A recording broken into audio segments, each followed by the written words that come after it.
আসসালামু আলাইকুম। আপনারা দেখছেন ধরলা নিউজ 24 ইউটিউব চ্যানেল। এ পর্যায়ে বিস্তারিত সংবাদ নিয়ে আছি আমি রোদেলা রহমান। অদম্য ইচ্ছাশক্তি আর বইয়ের প্রতি গভীর ভালোবাসা থেকেই শুরু হয় তার অন্যরকম যাত্রা। প্রান্তিক এক গ্রামে গড়ে উঠেছে ব্যতিক্রমধর্মী এক পাঠাগার, যার উদ্যোক্তা একজন দিনমজুর। দারিদ্র্যের কারণে প্রাতিষ্ঠানিক শিক্ষা বেশি দূর এগোয়নি তার, তবে পড়াশোনার আগ্রহ তাকে থামাতে পারেনি। নিজ উদ্যোগে বই পড়ে জ্ঞান অর্জনের পাশাপাশি গ্রামের মানুষের জন্য গড়ে তুলেছেন সাতভিটা গ্রন্থনীর নামে একটি পাঠাগার। 2015 সালে মাত্র 100 বই নিয়ে যাত্রা শুরু হলেও বর্তমানে এখানে রয়েছে প্রায় 4500 বই। স্থানীয় বকশীগঞ্জ রাজিবিয়া উচ্চ বিদ্যালয়ের নবম শ্রেণীর এক শিক্ষার্থী বলেন, আমরা এখন স্কুলের পাঠ্য বইয়ের পাশাপাশি দেশ বিদেশের বিভিন্ন লেখকের বই পড়তে পারি। নিজের সীমাবদ্ধতাকে জয় করে গ্রামের শিশু কিশোরদের জন্য জ্ঞানের আলো ছড়িয়ে দিচ্ছেন তিনি। বিস্তারিত জানাচ্ছেন রিপোর্টার মোহাম্মদ রবিউল ইসলাম রবি। নিজের সামান্য আয় থেকে গ্রামের শিশুদের বই পড়ার আগ্রহ নিয়ে গড়ে তুলেছেন সাতভিটা গ্রন্থনীর। বলছি কুড়িগ্রাম জেলার উলিপুর উপজেলার বুড়াবুড়ি ইউনিয়নের প্রত্যন্ত অঞ্চল সাতভিটা গ্রামের দিনমজুর জয়নাল আবেদিনের কথা। আচ্ছা জয়নাল আবেদিন, আপনি শুরু থেকে কিভাবে এই পাঠাগারের উদ্যোগ নিলেন? পাঠাগার যে করার চিন্তা এটি আমার বলা যায় যে খুব পরে এসেছে। তার আগে যেটি এসেছে সেটি হলো যে বইয়ের প্রতি আমার একটা আকর্ষণ বা লোভ ছিল, যেটাকে আমরা লোভও বলতে পারি।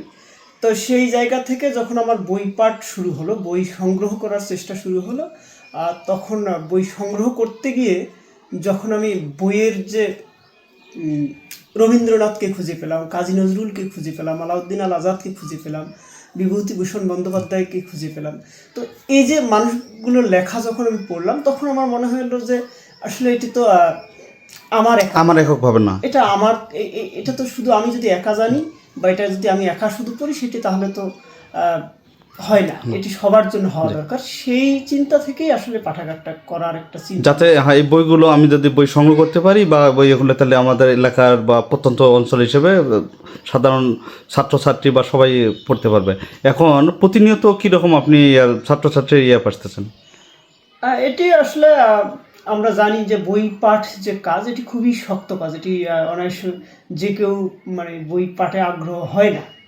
আমাদের বেলাও সেটা হয়েছে। তারপর আলহামদুলিল্লাহ এখন আমরা প্রতিদিনই 17-18 জন 20 জন এরকম করে ছেলেমেয়ে পাই যারা প্রতিনিয়ত বই নেয় এখান থেকে এবং পড়ার পরে ফেরত দেয়। আমরা জানি যে আসলে এই যে সংখ্যাটা, এই সংখ্যাটা যে আছে, এই সংখ্যাটার যে সবগুলো মানুষ এই বইয়ের যে চিন্তা, বইয়ের যে ধারণা, বই দ্বারা যে মানুষের মানে আত্মাকে উচ্চতর আত্মা হিসেবে তৈরি করা, সেটি হয়তো সবাইকে করতে পারবে না। আমাদের চিন্তাটা হলো যে এই কয়েকজনের মধ্য থেকে যদি 1 জন 2 জন বা 3 জনকে আমরা একজন পরিশালিত মানুষ তৈরি করতে পারি এই বই দ্বারা, এই পাঠাগারের মাধ্যমে, তাহলে আমাদের চেষ্টাটা সফল বা সার্থক হবে আর কি। আচ্ছা, বর্তমান যে তথ্য প্রযুক্তির যুগে দেখা যাচ্ছে যে একমাত্র ছাত্রছাত্রী ছাড়া তো বই পড়ার মধ্যে কেউ আগ্রহী না। সেই দিক দিয়ে কীরকম দেখতেছেন যে ছাত্রছাত্রী ছাড়া যে অন্য বয়স্ক আছে তারা বইয়ের প্রতি কীরকম আগ্রহ দেখাচ্ছে এই এলাকাটার মধ্যে? না, আসলে এটি তো প্রথমেই আমি বলছি যে বই পাঠ খুবই মানে শক্ত ব্যাপার। তো সেই জায়গা থেকে আমরা বলবো যে আমাদের হাতে যখন একটা ছোট্ট ডিভাইস মোবাইল ফোন এসেছে সবার হাতে, আমরা কাজী নজরুলের সেই সংকল্প কবিতার যে লাইন, বিশ্বজগৎ দেখবো আমি আপন হাতের মুঠোয়, তো যখন বিশ্বটা যখন সবার আপন হাতের মুঠোয় চলে গেছে, তখন এই যে সাহিত্যের বই, এই যে গাদা গাদা বই, এগুলো তো আমাদেরকে একটু ভাবায় যে আসলে না, এটার চেয়ে বোধহয় মোবাইলটা আরও সহজতর।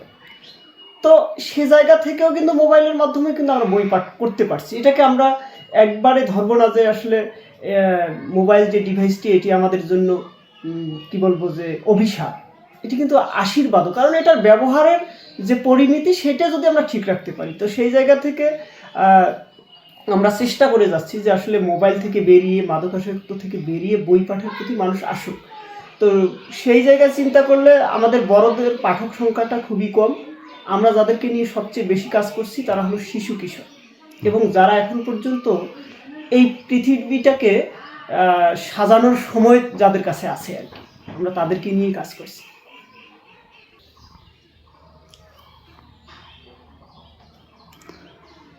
তা আপনার ভবিষ্যৎ পরিকল্পনাটা কি?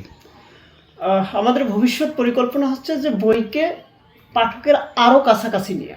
আমরা বেশ অলস হয়ে গেছি, কারণ আমরা যখনই দেখছি যে আসলে একটু কষ্ট করে হেঁটে এসে পাঠাগারে এসে বই পড়তে হয়, তখন যেমন আমরা এটাকে কষ্ট মনে করছি, তেমনি আমরা আমাদের অভিভাবক বা অনেকে আমরা ভাবি যে কি দরকার পাঠাগারে গিয়ে। তো সেই ক্ষেত্রে আমরা ভাবছি যে এখন বই পাঠকের আরও কাছাকাছি নিতে হবে, হাতের কাছে যদি আমরা নিয়ে যেতে পারি।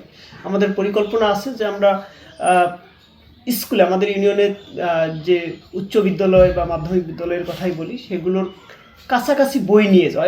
এটা আমরা বক্সিগঞ্জ রাজীব উচ্চ বিদ্যালয়ে গত কিছুদিন করেছিলাম। আমরা আবারও প্ল্যান করছি যে খুব শীঘ্রই এটা শুরু করব এবং সেটা গোটা ইউনিয়ন ব্যাপী।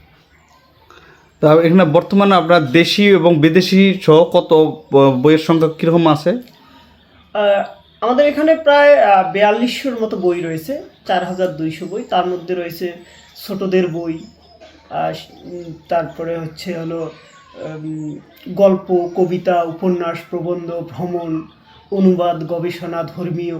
মানে বলা যায় যে একজন মানুষের রুচির উপর নির্ভর করে আশা করি যে কোনো পাঠক যে আশা নিয়ে আসবেন, হতাশ হয়ে ফিরে যাবেন না, তার আশা যে বইটি সেটি আমরা দিতে পারব।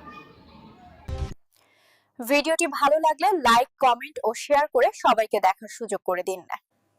সকল প্রকার আপডেট নিউজ সবার আগে পেতে আমাদের ধরলা নিউজ 24 ইউটিউব চ্যানেলটি সাবস্ক্রাইব করে পাশে থাকা বেল বাটনটি বাজিয়ে দিয়ে ফেসবুক পেজটিতে ফলো করে আমাদের সাথেই থাকুন।